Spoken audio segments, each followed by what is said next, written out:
Kevin, welcome to the show. Thank you for having me. Well, you sound like a Canuck, but where in the world are you? Are you sheltering at home? Where? In San Francisco, the And city. are you actually originally Canadian, or is it just you have an accent? Yeah, I think I'm getting rid of that. But yeah, I'm from Vancouver, born and raised there. I've been to San Francisco about 7, 8 years now. Vancouver, world-class city. I love that place, particularly because I'm a skier and jumping off point to all the Whistler. goodies. I'm a Whistler, snowboarder. Yes. yeah, even the Powder Highway, and the like. We did a trip a few years ago.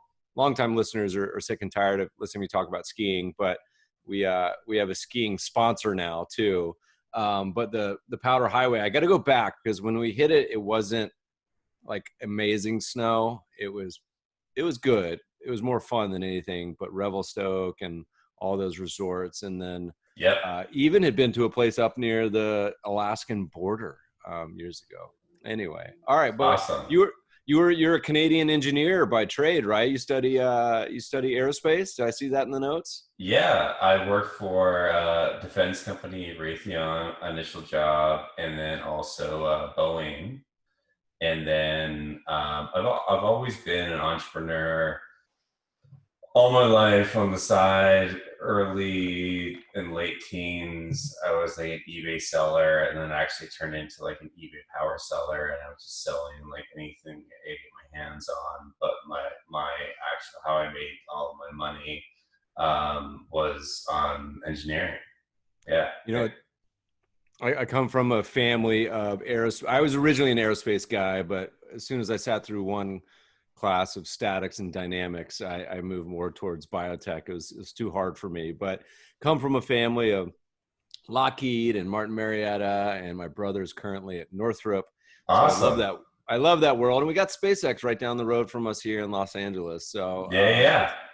we've had a lot of space focused podcasts already, but and by the way, eBay. I tried to sell something on eBay for the first time in like 5 or 10 years. It's like the most outdated, horrific user experience at this point. How has eBay not been totally disrupted yet? Do you have any thoughts? Are you still a power seller? I am not, but it's the network effect they have. They have a marketplace and they have all the buyers. So like if you're going to sell something, you have two choices. You have Craigslist or eBay. Do you want somebody to come to your home or do you want to ship something? That's really your options. And also on eBay, do you versus Craigslist, like do you want to have to haggle on Craigslist with people coming to your door? I used to be a big Craigslist seller as well, and you'd have people that would try to haggle with you at the door after you've already like discussed the price of something. Versus eBay, it's like the thing is sold. This is the end price. So it really depends on what you want to do. I'm a cheap bastard, affectionately known as a value investor, but one time Yeah. had been in a restaurant or bar with some friends and was introduced to a new friend. He said, "Wait, your name is Meb?"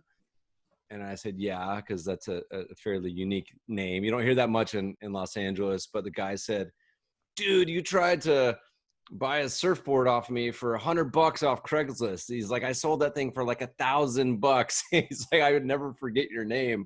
And I said, "Oh, that's embarrassing, but nice to meet you. Works on occasion." Anyway, Craigslist, both those business models, my God. Okay, so started out as an engineer. You had the entrepreneurship bug. Yep. You got involved as co-founder in a couple companies. Give us a quick timeline whirlwind on some of those companies before we get to what you're up to today.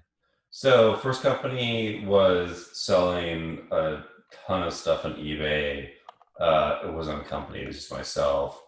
I would just get anything for buy anything in quantity that I thought that I could like sell for cheaper on eBay, and it worked relatively well for my where I was at my in my life. So I don't know, 18 or 20 or something like that. Next company was it was a shopping app. So this was based in Vancouver. What we did is we actually sourced, this is before e-commerce was like a really big thing. So we actually sourced all the local goods from all of the different stores around you, and we would try to find you the best deal. It actually worked very well, but we actually couldn't find a business model that worked because we would send people into a store, and how do we make money? Um, and so that didn't work. We had a few employees in that, and then I got the real like venture capital, like build something really big bug after I went to San Francisco, meeting with so many different entrepreneurs that were just creating these like world-renowned companies, and it was infectious. It was something that I've always wanted to do something very big with my life. I've never wanted to be a cog in the machine, and I just loved it. So at the time, my my girlfriend, now luckily my wife, I told her that I was just going to be moving to San Francisco, and we were living together in Vancouver. And she's like, okay, cool. And I moved to San Francisco. I'm an engineer, so I work for a couple of startups. But my goal was really to start my next company there. And my next company, I was looking at a lot of the trends, and I'm a very, very, very, very big customer centric product person. So if the product or customer, or if the product doesn't like solve such a huge problem that nobody else is doing, I'm not interested in it at all. From building it myself to even, well, actually, I don't get involved. I'm not an investor or an advisor or anything like that. I have a very skill track mind, but even anything that really interests me, I'm very much like, why are you different? And so what I saw, and this was in 2012, I saw Uber was taking off, Lyft was taking off. There was this whole control your life from your phone. Your phone is your remote control um, kind of trend that was going on, and I just took my unique experience from just selling a shitload of stuff on eBay, and I was like, wait, why isn't shipping this easy? Like, it's crazy. You have to like. I remember myself. I was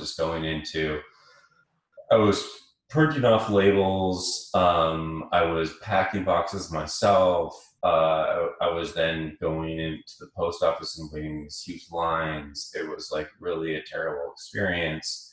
And I was like, why shouldn't there be a service like that? So I created Ship. And what Ship did was very much, we were trying to be like the Uber of shipping. It was, you enter in whatever, you take a picture of whatever you wanted to ship.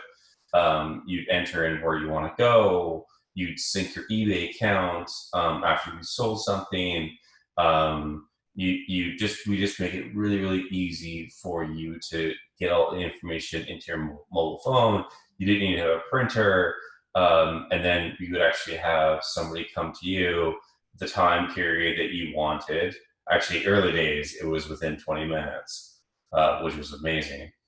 And we pick it up, unpackaged, whatever you want. You want to ship a bike, you want to ship a TV, whatever you want. Like, just try to completely change the market.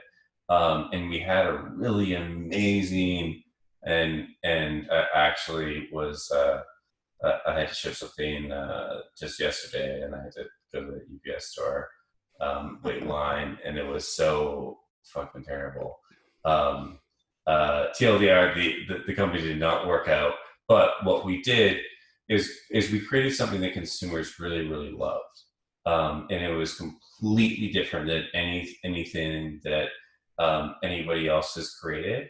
And it was really an amazing experience. So as far as the business goes, we were in, so we actually built everything ourselves. So we built a mobile app, we built a desktop app, we built the routing software, and we also had couriers, and we even had vans, and we had warehouses, and we built our own warehouse management systems, because we really cared so much about the product experience. And I think that's the reason the consumers loved it so much. And so at the height, we were in 5 different major markets in the US. We raised $63 million of venture capital money. We had one of the most known venture capital members on our board, John Doerr, who's on the board of Google still, and early investor in Amazon and everything. Like, we really were supposed to be like the Uber of shipping. But what actually did happen was that it wasn't, and looking back at it, and a lot of the learnings that we had, like, honestly, it wasn't really a venture capital backed. It shouldn't have been a venture capital backed business. We had so much expenses that went into launching a new market. We had to have warehouses. We even had to have vehicles. We had to know exactly how many employees to have on a certain time. We didn't have the frequency of use that an Uber or a Lyft or food delivery companies had. So we did change users' behaviors. So like, you'd ship 2 times a year, and it's like, that was the most awful like experience of your life. And we would change it, so you'd ship 4 to 6 times a year, because now you're selling like your old stroller that you had before, because you just take a picture of it and pick it up.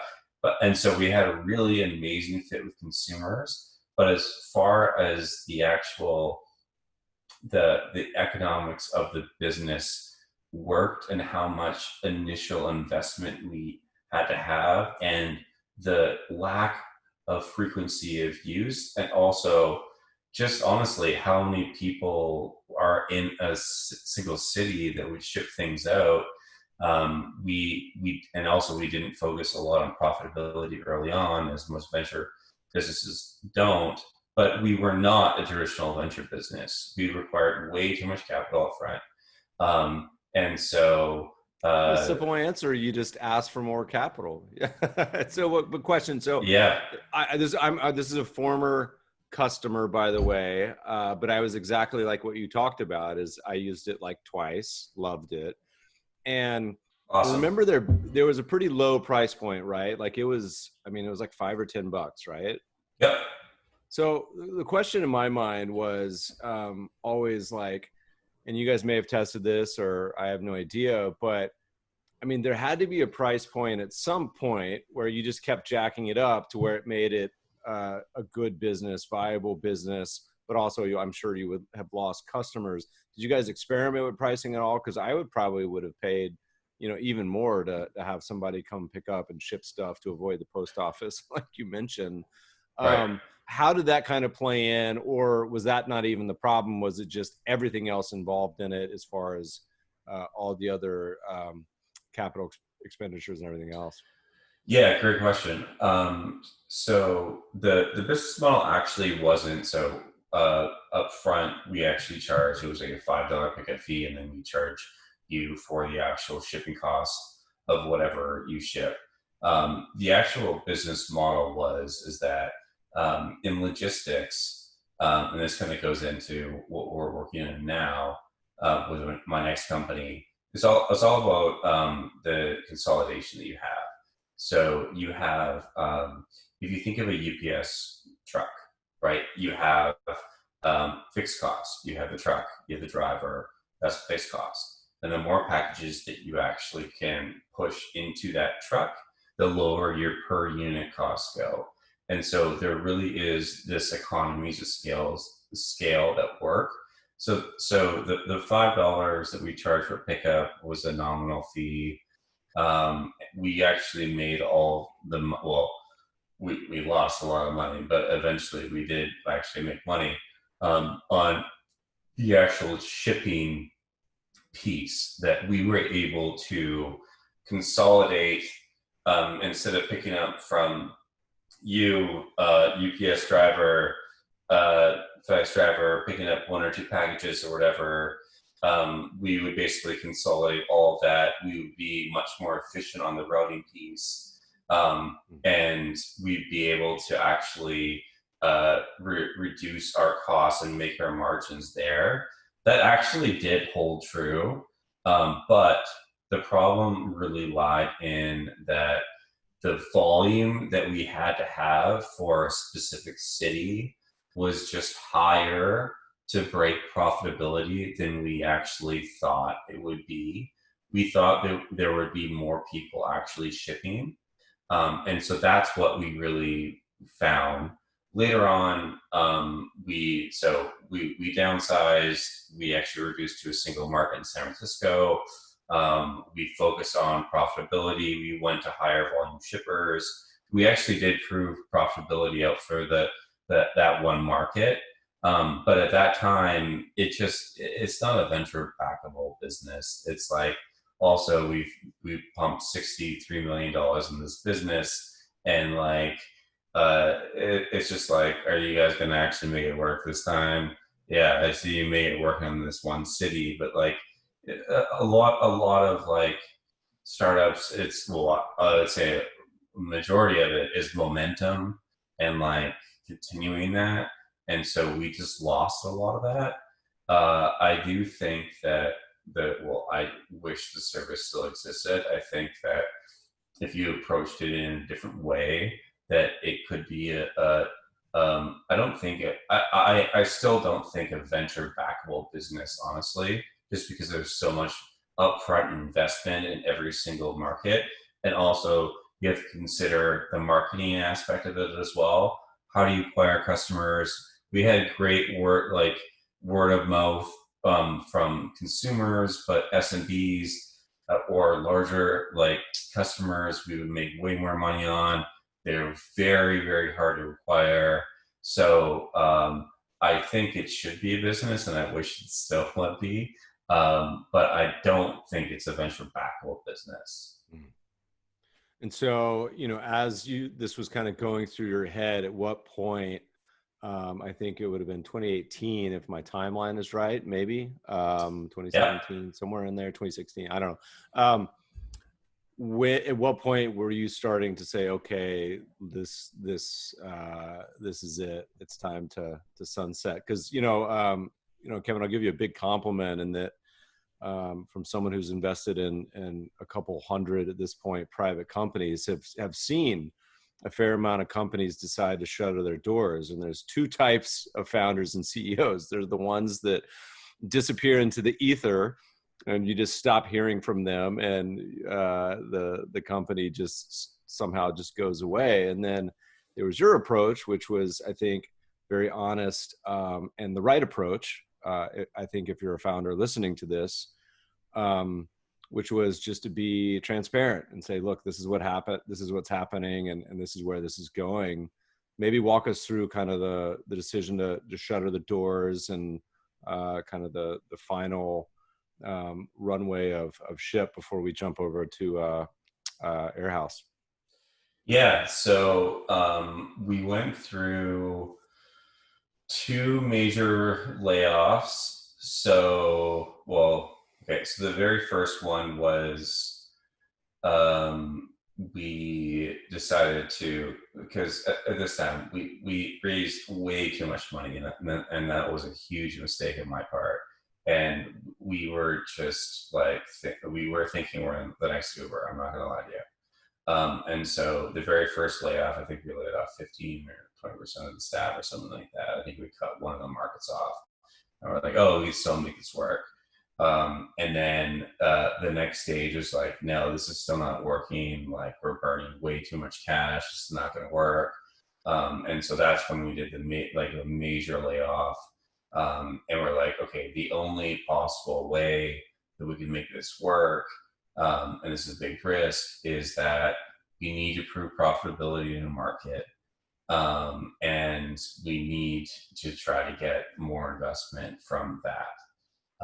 And looking back at that now, that was like, for me personally, that was probably the wrong decision. But I had a fiduciary duty to like my investors, and like they trusted so much in me, and I just couldn't do it. So like I was trying to do whatever I possibly could. Like it would have been easy to walk away, not easy, but like that would have been a better personal decision for me. But when you sign up for being a CEO and taking on venture capital, I think like you take on a lot of responsibility, and I personally think that you need to really do everything you possibly can. And so that's what I did. And so even though that the likelihood of success was very low, because even getting profitable in a single market and then trying to raise more money, like the probability is very low, because investors, especially VC investors, they invest in momentum, and at that point the momentum is completely gone. And so, but I felt just a moral obligation to everybody, that my board and all the investors, to try to do whatever we had. So I think we had like $5 million in the bank or something like that at that time. They're like, we're gonna get San Francisco profitable, and then we're gonna try to raise more money. And actually, we actually did that, and it was like an awesome feeling. We created a new product to go up market, to these larger shippers, and we were just focused on profitability, and it was amazing. And it was honestly down to the very final hour. Like, I'm not gonna lie to you, like we had one investor, one new investor, that was like ready to write a term sheet to give us another 5 million, and like that for me personally would have been a very, very bad decision for me to make. But I look at myself as taking all of the investor capital, and also all of the employees and everything that we've done. I mean, like that, I was like, we gotta try to go for that. So like, it was actually like to the day that like we ran out of money, and and also we weren't like some of the other companies. Like I also could not ever, not like, when startups go out of business, especially ones that have a lot of like uh, uh, bills to other suppliers and everything. Like you see, I won't name names, but there have been some that they just kind of be like, "Oh, we're done, we're done." I wouldn't do that. So I wanted to make sure that like we paid everybody, and all employees severance. We paid all of our suppliers and everything. But it really came down to like the last day of like, I'm on the road hitting up, trying to raise more money, and like we're operationally profitable. Like we're growing. We have this pipeline. Like I think we had like 40 big brands like in our pipeline that we were going to onboard at that time, which I'm actually surprised that we even convinced them at that, because it's like they could have thought that we were going to go out of business. But I just had like, I don't know, my just internally, I just couldn't do that. So at the end of the day, we had to shut it down. But luckily, we were able to pay all of our suppliers, give our employees good severance, get out of our leases, all of those things. But it was really tough, and I tried to do it to the very end of the road, and did everything I possibly could. And also the team who was with me did the same thing. Well, and then that's the thing is that particularly these VCs, they're adults, they know what they're doing. And the reality is the vast majority, not the vast majority, but the majority of the companies that they put money into, like they realize there's going to be, a fair amount of, for whatever reason, sometimes it's no fault of the founders, sometimes just idea doesn't work, sometimes it is poor management, whatever it is, they're not going to make it. So, on the investor side, people, I feel like have a much less of a problem with the company or idea not working out than the way that people go about it, and having some class and decency and honesty, particularly in America and in this world, you get a second chance. And so, and third and fourth and fifth, depending on what's going on. But there was a kernel of positive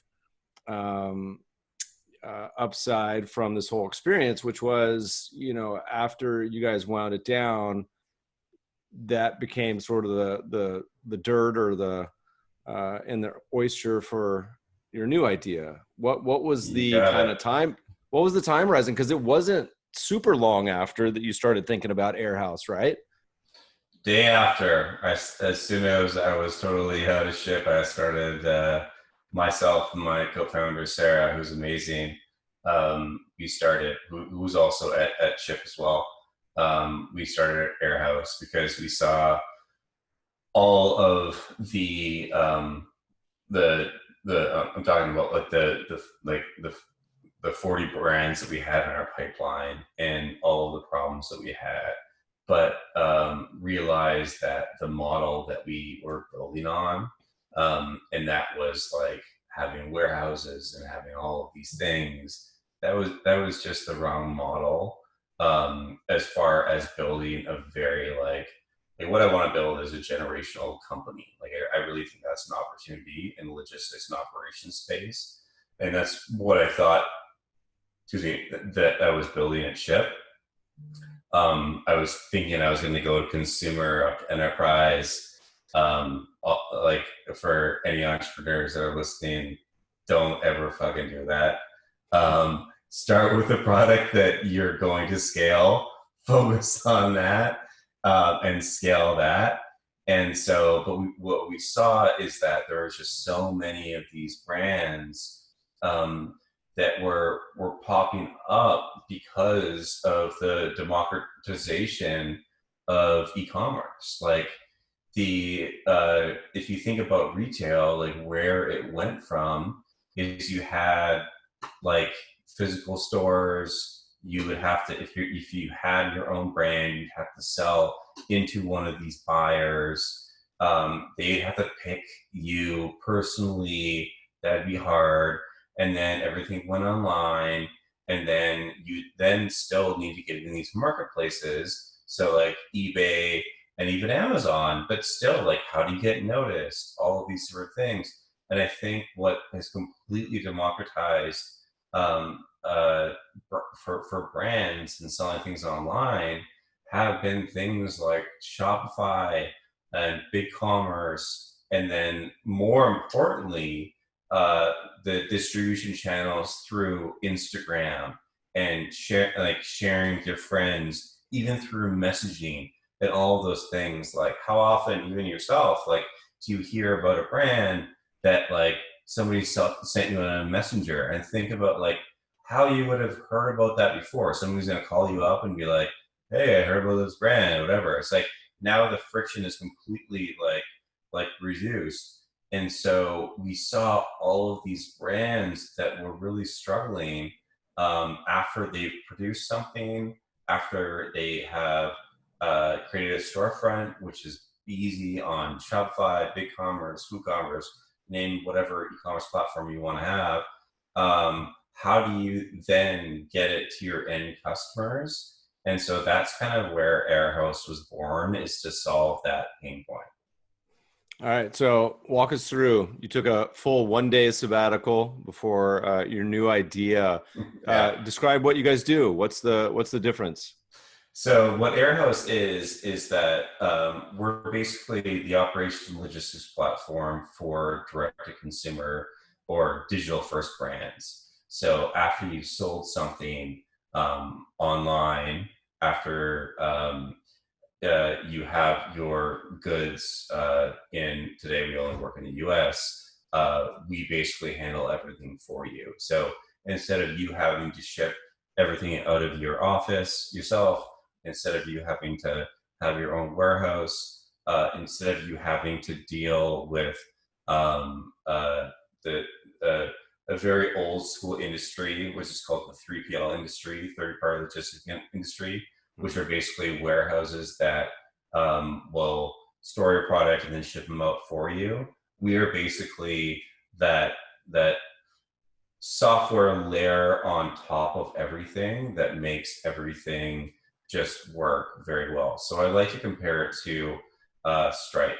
So Stripe, before Stripe, could you sell online? Yes. It would take you to go into a bank. You'd have to spend 4 to 5 weeks. You'd have to have certain like the sales, blah, blah, all these things. And then you'd have to actually integrate with their banking software and all of that. And so that's basically what we're doing for the 3PL, so the warehousing industry. So instead of you having to have an engineering team to go to build into any of these warehouse systems, which are all independent, they all have proprietary software, or having to also hire an operations manager and running an ERP process that's through 20 or 30 different 3PLs to know that, like, oh, you sell this type of product. Oh, you're a subscription box company. Oh, you require marketing material. Oh, you require refrigeration. What we basically do is that we partner on the other side with all of these different warehouses, and we go very deep into their software, so you don't need to, and we turn a 4 to even 6 month process that you have to run into a 1-day process. So sign up with us, integrate with whatever storefront you're working with. We'll tell you where to send your inventory based on what types of products you have and your sales and everything. We'll give you standardized pricing. You only talk to us, and also we have great software for you that integrates with whatever you work with. So one comment and then a question. First, it's surprising to me that there's no one doing this, or no incumbents that are already, maybe there are, have this problem solved. And it's funny, it goes back to the biggest category was we've been using Stripe, I don't even know how long, like 7 years. Is it fits under this category of what I call like frustration arbitrage. There's something that's just either kind of garbage, or once you have the solution, you look back and realize it was total garbage and just didn't work, and it just makes your life infinitely easier. So I'm a little surprised this doesn't exist already. And then 2, I think it may be helpful for listeners if you were to just kind of walk through a very basic, almost like a case study. It can be hypothetical or real, of how a company may work with you guys and kind of where this all fits in. Yeah, so I think that there's a few major things that we offer that actually, as an independent brand, you never could have offered yourself. So if you think of a Casper, Warby Parker, also their founders are investors in the company because they saw so much of these problems. What they've had to create is what we're basically creating for everybody, but also what we can provide that not any single brand can do is first on the matching process. So there's actually over 10,000 of these different 3PL warehouses in the US alone. We eventually will be going global as well. So how do you know that you're going to be getting the right person for your actual product? And that is a ton of different things. So quality is actually the number one. And all of these warehouses will say that they have 99%, blah, blah, blah, but that's all bullshit. There are a lot that actually do that, but you don't know that up front. And also because you're taking 4 to 6 months to actually like onboard, your switching costs are super, super high. So that's very important. Also, like how do you know which ones, like in the sales process, that can actually handle the type of product that you have? And there's so many different types of products and all these different things that you want. Packing slip requirements. Are you selling into an online marketplace like a Stitch Fix that actually requires like very custom things on the outside of the box, the inside of the box? They need the price tags removed. They need all these different things. Or in a apparel company that has 2,000 to 3,000 SKUs that like some of these warehouses just can't handle. So I would say that on the matching process is such a huge thing initially that no brand can actually know unless you have all the brands like we have. And that's kind of like the network effect that we do have. And I hate using that term network effect because it's overused, but there actually is a network effect here, which is great for us. And then on the other side, it's really, if anything goes wrong, so as we're building the network, if you are with one of these warehouses that is not providing your needs, especially as we're building the network, we'll switch you up right away. You only deal with our software.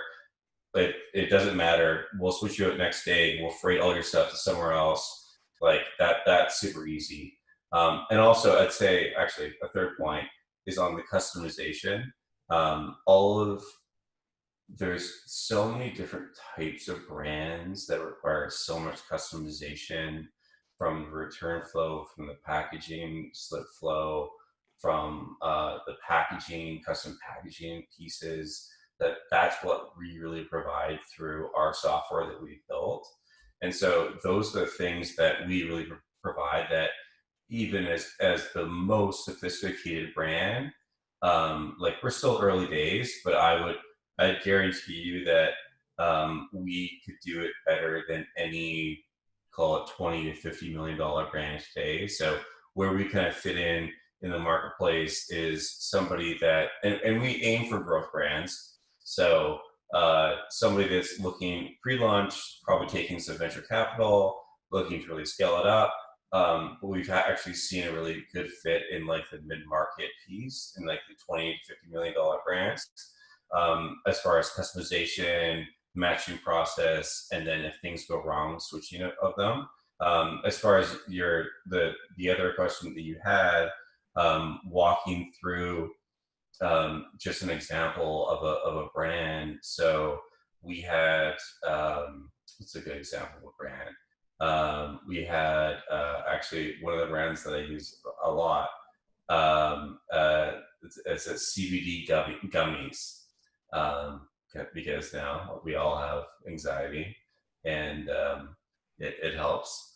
And so they actually had issues with temperature control.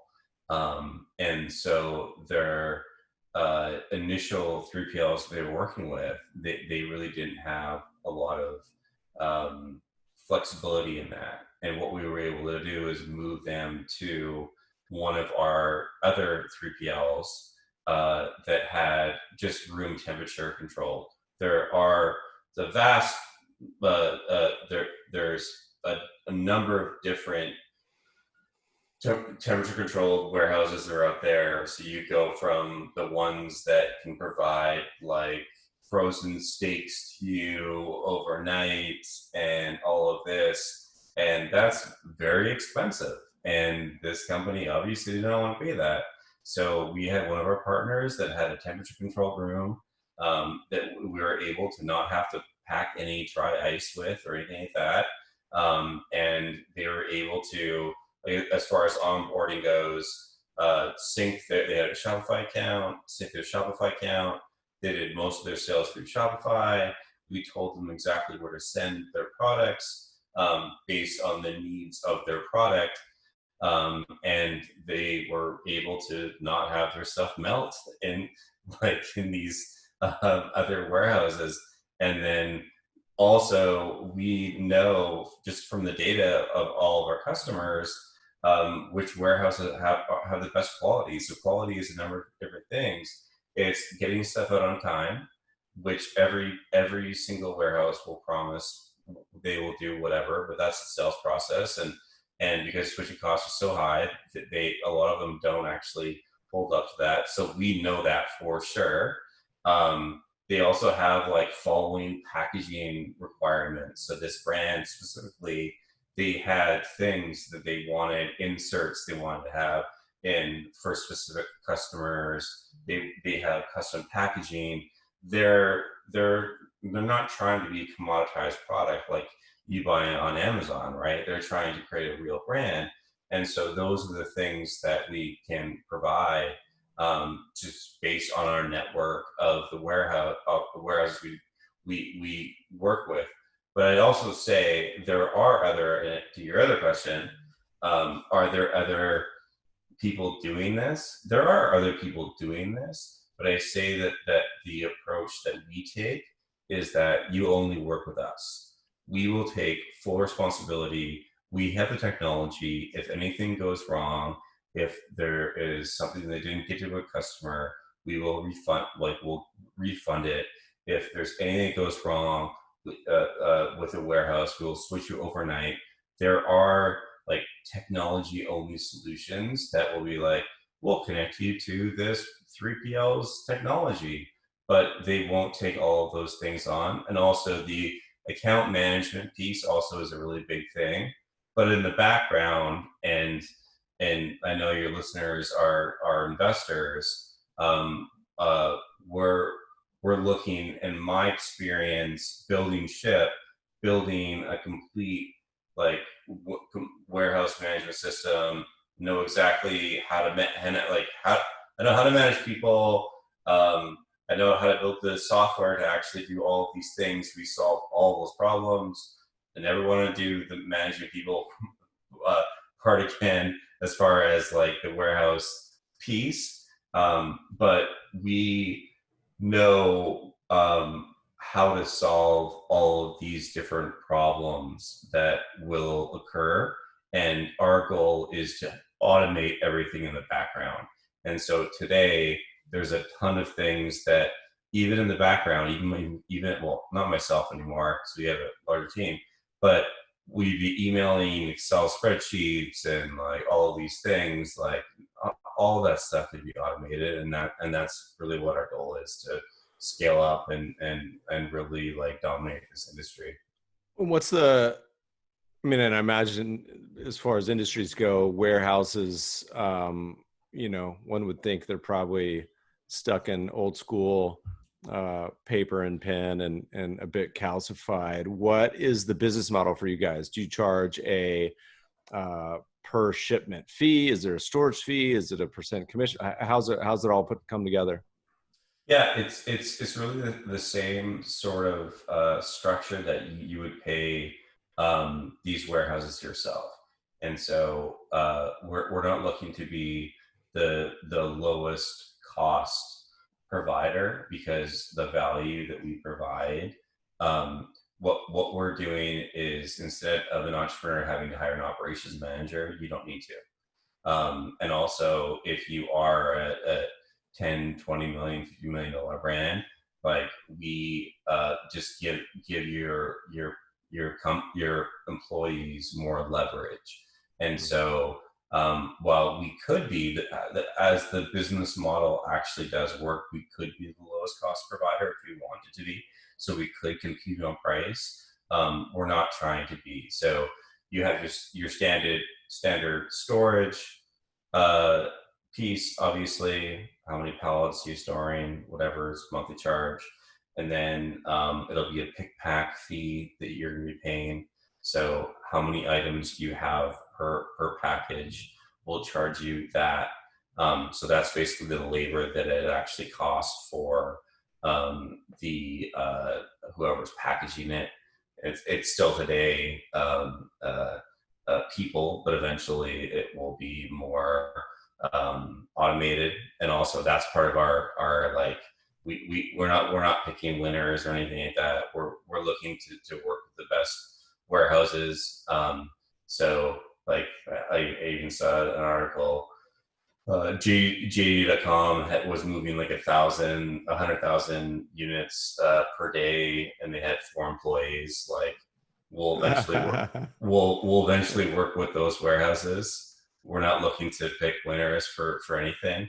And to get back to the pricing, the third price is on just the shipping cost. So where are you sending it? How big is the item? All of the standard stuff that you would pay. But we're not looking to be any more expensive, nor are we looking to compete on price today. Are there any segments of e-commerce that you think are particularly great for you guys, other than CBD gummies? Is it fashion? Is it electronics? Or is it really everything? It's really anything outside of anything customizable. So I'd say that if you are making your own product in your own warehouse, so give you an example, I don't know if you know this brand. Do you know what a Onewheel is? Have you seen those roaming around? Is it the unicycle? No, it's not. It's not the unicycle. I was going to say, because I saw a bunch of those in Vancouver last time I was there. So the Onewheel is, think of it as like an electric skateboard, but it has one wheel in the middle. Yeah, no, that's what I'm talking about. I saw a bunch of those in Vancouver. Yeah, it's like yeah. They call them like a hoverboard, but it's not. It's just like two pegs and a wheel, right? Yeah. So I'm a huge snowboarder. That to me, it feels like snowboarding around the city. I'm actually a huge, that's actually probably my best purchase I've ever made. So for them, they manufacture this stuff in Santa Cruz. They have their own warehouse. It would not make sense for somebody that's manufacturing their stuff domestically to actually use us if they already are having their warehouse. Excuse me. Just because the why not just box it up? Like, you're already manufacturing stuff. Why not just box it up and actually put a label on it? But that's actually the smallest part of e-commerce. The majority of it is manufactured overseas, importing it to the US, and then distribute it from there. That's why the 3PL industry, I think it's over $1 trillion industry today.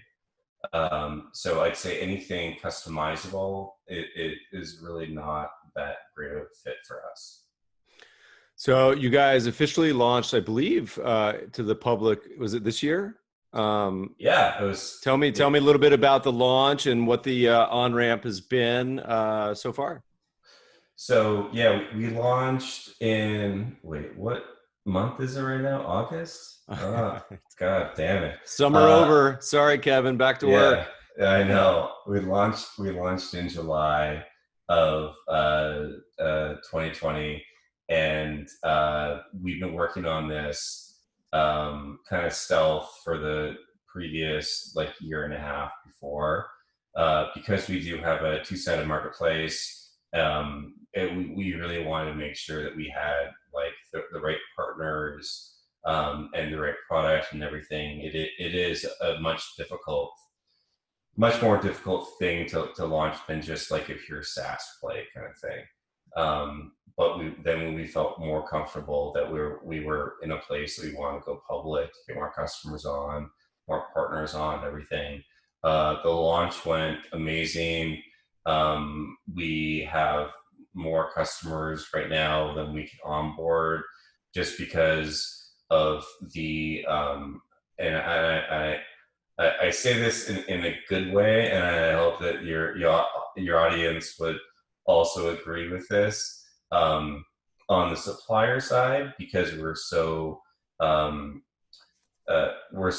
like product and customer focused, onboarding a lot of customers to a lot of these different warehouses is difficult.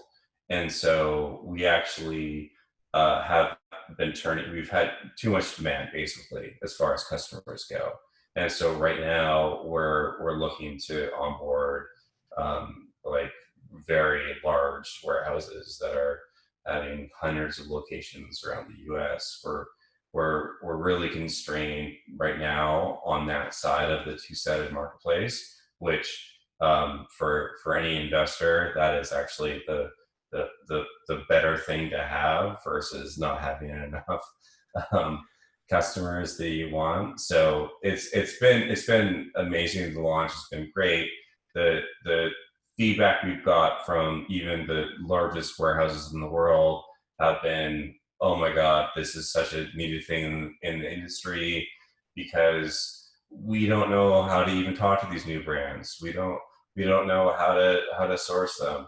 Also, we know our technology is like built in like the 80s, and like these what's happening is these brands are having to create these teams like to do all these things in like on spreadsheets and all this stuff. And so what we represent is that we're trying to just really automate all of these processes. So it's been great from both the demand and supply side since we've launched. I imagine the warehouses eventually themselves could be a good referral source for you guys too. Tell me a Oh little bit yeah. about the team. Tell me a little bit about where the team, where you are. I imagine, given everything we've talked about, that I know the answer to this already, but what's been your approach to raising capital, bootstrapping this business? Kind of give us a summary. So to date, we've raised $5.5 million. I guess I call that a seed. We did it in a few different tranches. Um, a lot of ex-ship investors as well, even writing blank checks just based on like what we've done and our experience and everything like that. I guess a little less than half the team is ex-ship people that I brought on, and also Sarah, my co-founder. She's amazing. I'd say that where I'm really good at is on the fundraising, product engineering side, operations side, and she's just an amazing B2B marketer. And so we've had no shortage of customers at all. And the team's still pretty small. We're only 10 people. And engineering team also very small. And this is kind of the opposite approach that I took to Ship, as far as raising as much capital as I possibly could, and scaling up. I think at one point we had a 30 person engineering team, which is just like huge for where we were at as far as revenue and everything goes. And so we're taking the opposite approach to be very capital efficient, but knowing when we hit the things that we need to hit, to be very aggressive. Like I want to own this market. I see the network effects that actually do happen from both. There's the cost advantage on the consolidation side, but also just building the network as well.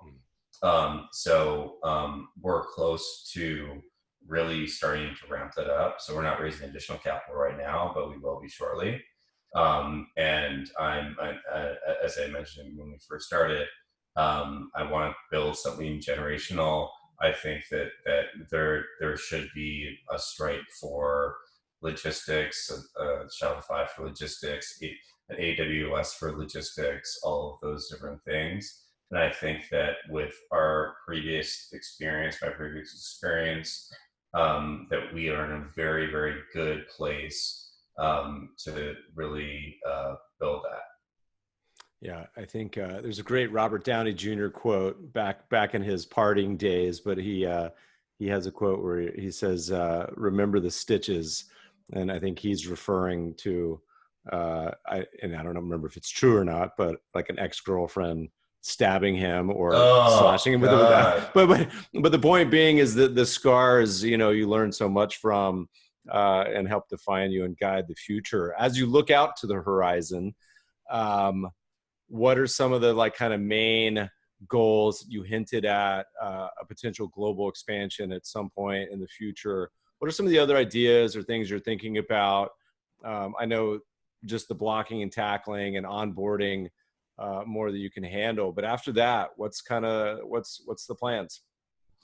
We just want to make it easier for people to launch these brands. Like one of my goals is to like empower a single entrepreneur to have like a 20 or $30 million brand that they can just make money while they sleep.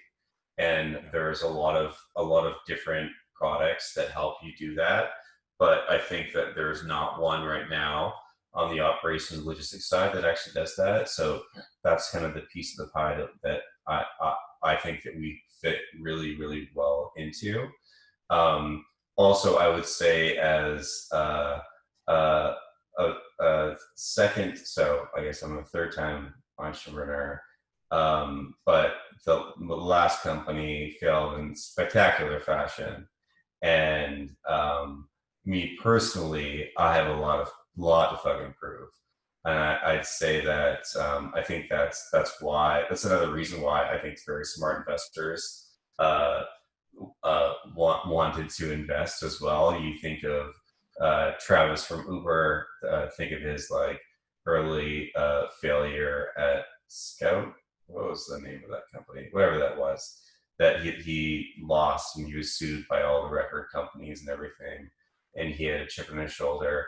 And I don't think I have as big of a chip on my shoulder that Travis does, but I think that the wanting to prove to be successful is like really what drives me. And also just providing a lot of like solutions for customers. So other things that are on the horizon, I think integrating a lot of these things that are very, like you think of you're going to launch a brand. Okay, what do? Like today, you probably go to a Shopify consultant, and they would, or a brand or something, they build your brand, they build it in Shopify, and then you'd have to like add like 10 different apps to make it all work, and like all these different things. I think for us, we want to try to eliminate as many of those possible things. So like returns, for example, is a great example. Like, why do you have to contact a customer support agent to return something, and they send you this label, and like that's taking up time, and somebody's having to hire that person? Like that should be all automated. And with us like controlling the full stack from like the warehouse and everything, that's like super easy to do. That's just one example of a lot of different things that we want to do, but we want to approach it in like a technology way. As much as I love Flexport and Ryan, and I'm not sure if you are familiar much about their company at all, but I think, and I'll say this just because Ryan actually put this in a public blog post. They took the approach that they didn't automate enough things early on, and they scaled out their operations team, and that's how they solve things. So if you are looking to use their product to get things to move around the world, they have a team of people that are calling people and faxing stuff and doing all those things. So that's kind of the opposite approach that I want to do, and kind of why we've been a little like, we're now 2 years in, why we haven't like super exploded, because we wanted to get the model right initially, and that's why we held off our launch and everything like that. And so we're looking to really create the foundation to really explode, because the logistics and also the brand industry is so big. Like there's no constraint for demand. That's not going to be a problem. It's really going to be about the product and about scalability and quality. And so that's what we're really focused on. And then just knocking off things for customers so they don't have to do them themselves. I already have a few brands that would probably benefit from what you guys are doing. I'll send you later. As you look Great. back, this has been pretty short for Airhouse. We like to ask the founders what's been the most memorable moment of this experience, given what you've been up to with your two, three, four, five different businesses. Feel free to include any of those as well. But anything come to mind? Could be good, bad, in between. COVID. COVID has Oh, we didn't even completely talk about COVID. what's COVID had what's this year been turned like? our business upside down. So, in good and bad ways. So, it in the good way, we've seen even our existing customers just explode, like 100% month over month growth, just crazy. And so that's been the good piece. But on the other side, because we have a two-sided marketplace, on the supply side, warehouses can't handle that. Mm. Like the delays they were having, like 2 to 3 days to get things shipped out, which normally are going to be same day. That means our customers, the brands, not going to be happy, and then their customers not going to be happy. And then we also had the shipping carriers that they also had delays because they just were overwhelmed. And then the reason is because it's based on people today. It's based on knowing what your volume is going to be, which like normally it is pretty like it's pretty predictable, and that's why you can get something from FedEx and they'll say it's going to be 4 or 5 days, and it's going to be 4 to 5 days because they know how much volume they're going to get. Blah. But when it just explodes, everything just crumbles, and the amount of issues that we've had with both our partners and the carriers have been crazy, which is no fault of our own, but also that's we need to own that as well. And so that's been extremely difficult to deal with. I've even heard of I think it was DHL, one of the carriers. They were not even taking any new accounts from other people because that's how overwhelmed they were with all of the volume.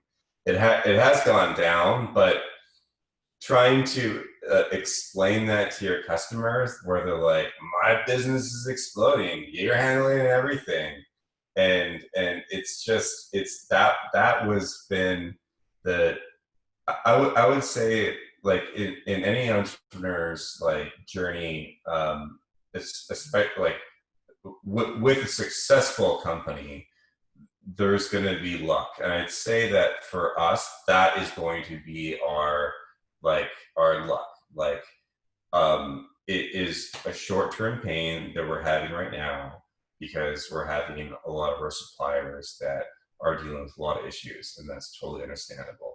But e-commerce is going to be completely changed forever. You look at, I think it was a Morgan Stanley report that said that it was, I think it's gonna, after all this is over, whenever the hell that is, e-commerce is going to be, I think, like 30%, 35% of retail, which is, it was like at 15% before, and that would have maybe taken like 10 years. So like the acceleration of just the market for good, even after COVID is over, because people now are like, the people that were going and buying stuff, they're like, well, it's so easy to buy online. I never used to buy online before. All of the stuff. I think that that is going to be like the luck that we are going to have, but the pain initially, but it still is difficult. Yeah, what's the it's funny, we've had a handful of guests on the show over the past 6 months that have been in various stages, mostly that have benefited from what you're talking about. Grove was a good example. Curtsy was a more recent one. where are we in sort of the process with you guys? Is that mostly resolved? Are you seeing light at the end of the tunnel, or are those challenges persisting? I think we're almost at the end of it, but we're still seeing, like, even in some of our warehouses, like we're seeing. I think this is a few weeks ago, but it's still relevant. Like people that are having COVID, and then they're